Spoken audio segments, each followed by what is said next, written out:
ते ऐका. सुरुवातीला मी नाव घेतो, नंतर आमचेही नाव घेतील. देवळीत देवळी देवळीत होती खिसणी, देवळीत देवळी देवळीत होती खिसणी. होय हो, तुमचं नाव काय?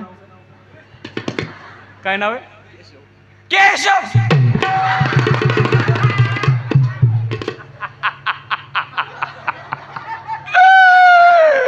काय नाव आहे? केशव.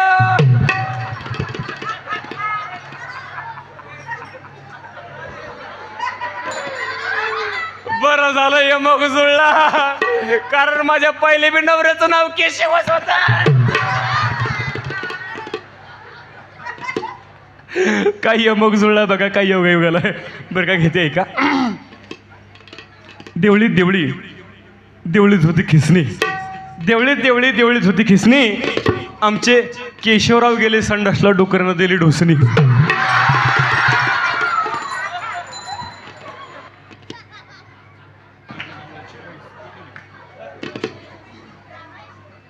सासू बसली आईस पैस,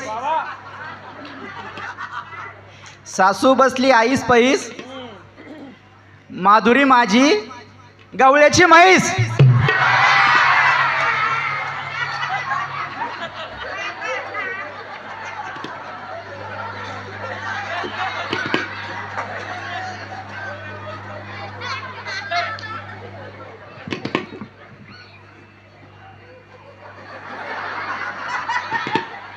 मामा, तुम्ही म्हणले नवरदेव गरीब आहे, इतका गरीब असेल असं वाटलं नव्हतं. खुशाला मला गवळ्याची म्हैस म्हणतात.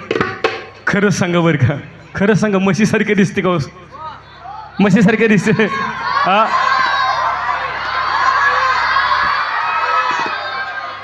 कोण म्हणलं रो? करचडी का? तुझ्या रानात काय चरायला आलती वैर? खुशाला म्हणते. पण काळजी करू नका बरं का. आता की नाही, यांच्यापेक्षा भारीतलं नाव घेते, यांच्यापेक्षा वरचढ नाव घेते. का? आला आला रुकवत, रुकवत होता जिलेबीचा येडा. आला आला रुकवत, रुकवतात होता जिलेबीचा येडा. मी गवळ्याची म्हैस, तर आमचे केशवराव पखालीचा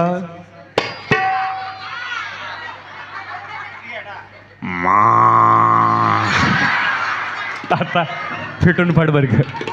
आता फिटून पाड झालं. आता देवाचं नाव घेते, देवाचा कार्यक्रम, देवाचं नाव घेते का? आधी केली बारशी, पैठण केलं गेल्या वर्षी. पैठणात पाहिली नाथ महाराजांची कावड, मग लागली पंढरीची आवड. पंढरीत पाहिला विठ्ठल रुक्मिणीचा जोडा, मग पाहिला पालखीचा वडा. पालखीच्या वड्यात नसतो ज्ञानोबरायचा घोडा, ज्ञानोबरायच्या घोड्याला घुंगराची हलकी. मग पाहिली मुक्ताबाई